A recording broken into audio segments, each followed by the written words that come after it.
Welcome to Tuesday Tea, the space where we get real, get honest, and talk about the things that actually matter. I'm your host, Alicia Bakar-Mudrak, therapist, Pilates teacher, coach, and author of Leading Lady Energy. And I'm Melissa Levine, educator, coach, and your co-host for the conversations that don't shy away from the messy, the meaningful, and everything in between. Each week, we sit down with incredible humans, leaders, creatives, parents, dreamers, people who've lived, struggled, succeeded, and figured things out the hard way. We share stories, ask real questions, and highlight the badass people out there doing the work. So grab your tea Or your other favorite beverage. and let's dive in. Hey everyone, welcome back to Tuesday Tea. I'm Melissa. It's just me today because Alicia has an amazing event that she is doing for her Pilates business, so yay. But I am so excited today to be joined with one of my dear friends, Estephanie. We've known each other for, what's it been, like 3 years now? She has become a dear friend and just someone that has a lot of wisdom and insight to share. Super emotionally intelligent and just like a really good human. So welcome, Steph. I am excited to have you here today. Me too. Thank you so much. Same thing. I love Melissa. She's been amazing. And I'm Stephanie. I'm from City. I go for 16 years now. Wow. So I'm a single mom. I'm a small business owner. I am an artist. And yeah, that's how I met. Yeah. I remember, I think like I'm a huge believer. You are too. Like we're very similar in this way that everything happens for a reason. I would just sit there in silence like this. Works out. Like if I didn't go to Elizabeth for my hair and then like follow her on Instagram, I would have never found you. And just wild how life takes us. I think a lot of people are going to be able to relate to this in some way, whether or not they are parenting solo or if they are co-parenting or if they have a partner. Especially being a single mom, I think again, like a lot of people, unless they've been through it, they don't really understand what that feels like and how hard it is. It's like being a parent is hard enough. Just tell us a little bit about whatever you're willing to share, like about your journey so far, and then I have some questions about co-parenting. So, my journey, I mean, it's only a year, but it's been a lot. First when I was pregnant, I from a lot of people that feel sorry for me for mom or for wanting to go through it alone. Yeah. But I think single mothers are often valued because it takes so much to raise a child and doing it Yeah. alone. It requires a lot of help. So that's one of the things. Second, how it happened, it was maybe different than yours. I didn't have a relationship with Emiliano's father. Yeah. So when I became pregnant, I had just ended a very hard relationship where there was physical abuse, mental abuse. So when I became pregnant and the opportunity to have a relationship with Emiliano's father was there, but I chose to not do it because I was so vulnerable. I was so afraid of, having my Yeah. heartbreak again. So, I just decided that it was better for us to not go that way, to not force something because of a baby. I know so many experiences where they force a relationship just because Yeah. there is a pregnancy, and I didn't want this to be the case. I thought it would be Yeah. healthier if we went that route. And the things that I have, through the way, one of the hardest things was to know that my baby was going to be, it felt like he was going to be taken away, right? Yeah. But coming to terms that he was going to go at a point was very hard, especially him being this little. Yeah, It for was a little bit sure. heartbreaking, but I'm a fair person, and I also know that his father has his rights. He's his dad, like I am nobody Yeah. to prohibit him from seeing him. Yeah. One of the hardest things, to come to terms with being away from him, and especially Totally. little. It is my first baby, and No. it feels like you're giving him away, and people make you feel like, oh my God, like, where is he? He's with his dad, and they make you feel like some type of way. I totally get that. People are always like, "Oh, where are the kids?" And I'm like, "With their dad." Like, I'm allowed to like have a life outside of that. But I totally I that resonates with me as well. I think what I had it a little easier is when my kids like go with their dad, they were able to like talk and tell me things and like Emmy is so little that it's like he's going away from you and he can't even like tell you like, "Oh, mommy, like this happened or this happened." So as like sort of maybe recovering control freaks, I think it's hard to like not have control of those situations. But I think you have done an amazing job at like recognizing that you can't have control of everything. I think something you say to me a lot is like, well, like, I'll be like venting about something and you'll about my situation and you'll say like, well, like I hear that, but like you can't control everything and you just have to at some point. Like, remember one time I was like, oh, like he feeds them like this in their lunch, and you were like, I mean, they're getting fed. Yes, it's not what you would put in their lunch, but like at the end of the day, that can't be the thing that you worry about, right? So yeah, I think that that attitude is necessary when you are parenting in general, because you can't control everything no matter what, but like especially if you are co-parenting with someone that you are not like in a relationship with or not living with, that can be really tricky. How do you, or how have you navigated, I guess, like co-parenting in a space where like I think just me from knowing you, you have very different ideals about like a parenting than his dad and his dad's family, right? Like you just have different ideas of like parenting and like what that looks like, and you do different things. How has that been for you to navigate like that journey of like, when do you say, no, this is a big deal, I have to say something? And when do you determine like, oh, like the control thing, like let it go, I can't control that? So, well, like you said, the control thing has been it changed my life in general, right? Yeah. So since I got pregnant, I'm like, you have no control over anything. And parenting, especially, the only thing that I wanted to control, and I told his dad, was his routines, like sleep schedule, his feeding schedule. Sure. That's it, because routines are the best things we can give to our children. 100%. I am very cool because they are respectful. His dad always told his mom, hey, whatever she wants, we have to respect that. And he listens to me, even though we didn't have a relationship, it's weird because we get along, but I feel like sometimes we don't even want to see each other, but so it's good. What else? How do I navigate? Yeah, I just think that in my case, I just believe that they wouldn't do something to harm him. Yeah. Or they wouldn't do something that is going to be bad for him. I think they love him so much, and the little experiences or the little things I do with him, they're also part of who he's going to be, Yeah, and his like culture and his identity for sure. So I hear you saying that like communication is huge, right? So if you're going to like communicate the things that you have to prioritize the things that are important. Like if you had said to him, well, I want this to be this, and this, he probably would have been like, you know what I mean? But because you just made the schedule the big thing, like this is my non-negotiable. I'm sure for him that was easier to swallow than like you giving him a list of all these demands. And I think sometimes women, we tend to over control things because we feel like we're going to do it the right way, and that probably is true in some cases, right? In a lot of cases. However, something I have reflected on is in my past relationship with my children's father, sometimes me doing the things because I thought he wasn't going to do them well actually like kind of didn't enable him to like own those things or like lean into those things and like fail and like try something new. And so I think that's probably something, that is helpful that you've done, is just like pick the one thing that's really important to you that's going to be a big deal for you, and kind of just like let a lot of little things go, because at the end of the day, as long as he's loved and safe, is it really that big of a deal, right? Like everything can't be a big deal.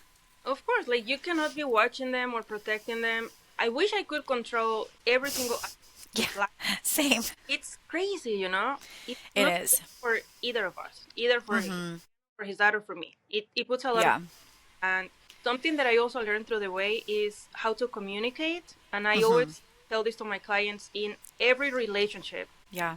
They think it's important because we could have very good intentions, but if you don't know how to speak it, they're going to take it in a bad way. And that happened at the beginning where I was saying things through text. They came from like a good place. I'm like, hey, he's having like totally. You make sure you're using the soap that I asked you guys.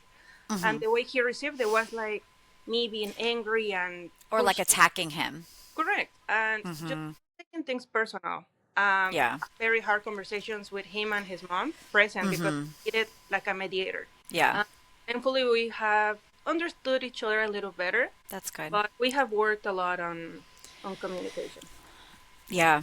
I think it seems like, even though like sometimes obviously I hate him just because like it's the thing, like you're my person, so I don't care about him. But I do think that he does seem to like show up, and he does seem to like, even if he gives you a hard time, at the end of the day, I think he is like does want does want what's best for Emmy. Okay. And I think as parents, if we always keep that in the back of our mind, like even through the frustrations or whatever, like ask ourselves, do they really actually, are they trying to like cause harm? No, they're just doing something different. Or that's not how I would do it, but like they're entitled to do it that way, you know? And unless something's like a really big deal or one of your big things that you've told them, I feel like, yeah, the text thing really resonates with me too because I like got into trouble with that. I only wrote it because I feel like sometimes I don't say things the right way or like I wasn't really talking to him in person. So like how else am I going to communicate?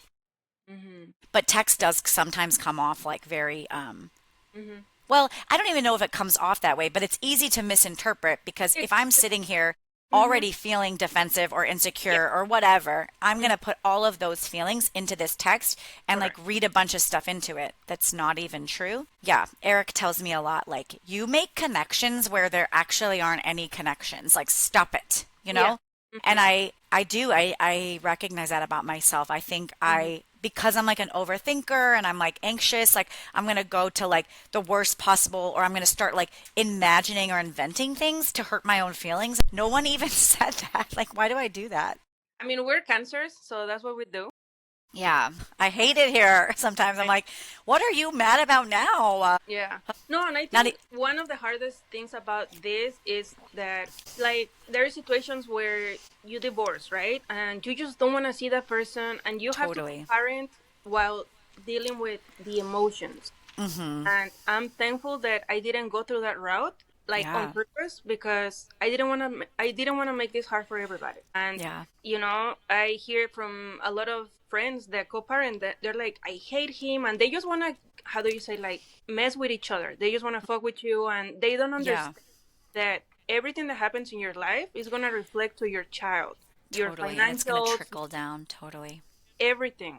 So Yeah, I always told my baby's father, I, even if like we hate each other, I want him to do good because he's Emiliano is gonna be a reflection of him, his relationships too, yeah, everything. So I genuinely wanted us and still want us to have a good relationship. So our yeah. son or son grows up seeing the respect and Totally. I think that's really wise advice. And I think, for anyone listening that is like in that situation where you're trying to like choose the kids by being in a relationship that is not healthy, I think that's really wise advice. Like, you actually sometimes choosing the kids means not being in that relationship because that Mhm. isn't actually healthy for them to Of see course. you like that, to see that kind of relationship. Yeah. Like, yeah. And unfortunately, I think sometimes the burden of that responsibility is just going to fall on like the person that's like the most emotionally intelligent, which in this case is definitely you.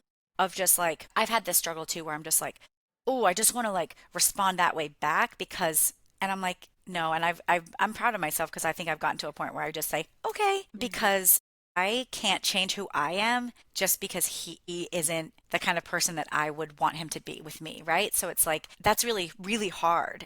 And I want to acknowledge that that's hard because we're human and like sometimes we do have those like gut reactions to want to like meet attitude with attitude or fire with fire, right? Mhm. But it really doesn't serve anyone. And you tell me this, other people tell me this, like eventually your kids will grow up and see, because sometimes it's hard for me. Like, I know like sometimes he does things or like where I'm like, wow, like I wish they knew that like I pay Mhm. child support because like that's so frustrating that like he feels like he has like all this money and I'm like over here like really being smart and struggling and grinding Yeah. it out. But obviously, like, you don't involve your kids in that stuff, but it does, it like sometimes hurts because you're like, they don't get all that stuff now. But I hope that one day all they'll remember is that, like, I was kind to their dad and I didn't Oh speak yeah. ill of their dad. Or, like, eventually they'll see, like, the Mhm. things that, that they'll get it, I think, Mhm. eventually. So that's what keeps me going even in the moments where I want to be like really petty because Mhm. it's just also it just doesn't serve me. Like I don't want to be like a petty, angry person. I don't want someone else to control my emotions and like the way I feel because Mhm. that doesn't like what's the point of that, you know? Life is too short. Yeah. Yeah. That's So as I'm just looking at the time, I know I could talk to you all day, every day, but what is like one piece of wisdom? So I've heard you talk about really strong communication. I've heard you talk about just like assuming best intent, like making sure you just you know that they love your child and so you're going to just assume that like that's what it is, right? And I heard you talk about prioritizing the things that you're going to talk to them about, right? Like you can't make everything a priority. So communication, prioritize, and just assume the best. What's like one last thing you want to like leave everyone with about if they're in a co-parenting situation? What's one last nugget of wisdom? Just before you, I don't know, anything that you do to the other parent is gonna affect your children, everything. So, when you co-parent, you have to leave emotions aside. You have to leave feelings, the things that you guys went through, and just think what's best for your child, because we forget that when we go to court, when we, when we talk, when it comes to financials. Mm-hmm.